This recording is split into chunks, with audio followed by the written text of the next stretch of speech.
केंद्र सरकारच्या मदतीनं महाराष्ट्राला गतीने पुढे नेण्याचा आमचा प्रयत्न आहे। या निमित्ताने मी केंद्र सरकारचे आभार एका गोष्टीकरता मानतो की परवाच माननीय शिवराज सिंग चौहान साहेब आले होते आणि शिवराज सिंग चौहान साहेबांनी एकाच वर्षात आपल्याला 20 लाख घरं प्रधानमंत्री आवास योजनेच्या अंतर्गत दिली आहेत।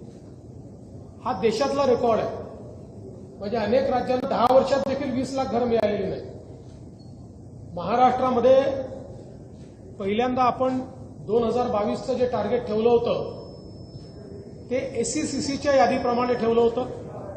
ते टार्गेट आपण पूर्ण केलं, पण ते टार्गेट होत असतानाच आपल्या लक्षात आलं की एससीसीची यादी अपूर्ण आहे। म्हणून आपण केंद्र सरकारकडे विनंती केली